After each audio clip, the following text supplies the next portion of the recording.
കേരളത്തിലെ മികച്ച തിരക്കിട്ട അവതാരക ആരെന്ന് ചോദിച്ചാൽ എല്ലാവർക്കും പറയാം രഞ്ജിനി ഹരിദാസ് ആണെന്ന്. മാത്രമല്ല തന്റേതായ നിലപാടുകൾ ആരുടെ മുഖത്ത് നോക്കിയും പറയാൻ ഒരു മടിയും കാണിക്കാത്ത വ്യക്തി കൂടിയാണ് രഞ്ജിനി. അതിന്റെ പേരിൽ ഒരുപാട് പ്രാവശ്യം വിമർശനത്തിനും ഇരയായിട്ടുണ്ട്.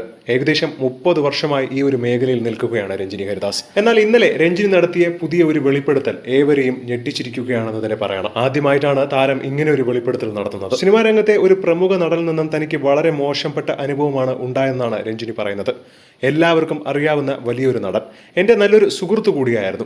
ഒരു ദിവസം അവൻ എനിക്ക് ഷർട്ടില്ലാത്ത ഒരു ഫോട്ടോ അയച്ചു തന്നു. എന്നിട്ട് എന്നോടും അതുപോലെ ഒന്ന് അയക്കാൻ പറഞ്ഞു. ഞാൻ ആ നിമിഷം തന്നെ താല്പര്യമില്ലെന്ന് പറയുകയായിരുന്നു. എന്തിന് സംഗീത ലോകത്ത് ഈ ഒരു മ്യൂസിക് ഫീൽഡിൽ നിന്ന് പോലും ഒരു പ്രമുഖരായ വ്യക്തി അയാൾക്കൊപ്പം ഞാൻ കിടക്കണമെന്ന് പറഞ്ഞ് ആവശ്യപ്പെടുകയായിരുന്നു. പറ്റില്ലെന്ന് ഞാനും പറഞ്ഞു. ഇക്കാര്യം ആവശ്യപ്പെടുന്ന ഷോ കോർഡിനേറ്റേഴ്സും ഈ കൂട്ടത്തിലുണ്ട്. എന്തിന് പരിപാടിക്കായി വിളിച്ചു വരുത്തിയ ശേഷം പലരും മോശമായി പെരുമാറാൻ ശ്രമിച്ചിട്ടുണ്ട് എന്നാണ് രഞ്ജിനി പറയുന്നത്. ദുബായിൽ ഷോയ്ക്ക് പോകുമ്പോൾ താൻ ഹോട്ടൽ താമസിക്കാറില്ലെന്നും സുഹൃത്തിന്റെ ഫ്ളാറ്റിൽ പോകുമെന്നുമാണ് താരം പറയുന്നത്. കാരണം ദുബായിലൊക്കെ ഒരു ഷോയ്ക്ക് പോകുമ്പോൾ പല സമയത്തും പലരിൽ നിന്നും മോശമായ അനുഭവം തനിക്ക് ഉണ്ടായിട്ടുണ്ട്. എന്നാൽ ഇത്രയൊക്കെ മോശമായ അനുഭവം തനിക്ക് സിനിമാ മേഖലയിൽ നിന്നും മ്യൂസിക് ഫീൽഡിൽ നിന്നും ഒക്കെ ഉണ്ടായിട്ടുണ്ടെന്ന് പറയുന്നതല്ലാതെ ആ പ്രമുഖ വ്യക്തിയുടെ പേര് എന്തുകൊണ്ടാണ് രഞ്ജിനി വെളിപ്പെടുത്താത്തതെന്നും ആ ധൈര്യമൊക്കെ ചോർന്നു പോയോ എന്നൊക്കെയുള്ള വിമർശനങ്ങളും കളിയാക്കലുമാണ് രഞ്ജിനിയുടെ വീഡിയോയ്ക്ക് താഴെ വരുന്നത്. എന്താണ് ഇതിനെക്കുറിച്ചുള്ള നിങ്ങളുടെ അഭിപ്രായമെന്ന് താഴെ മറക്കാതെ കമന്റ് ചെയ്യുക.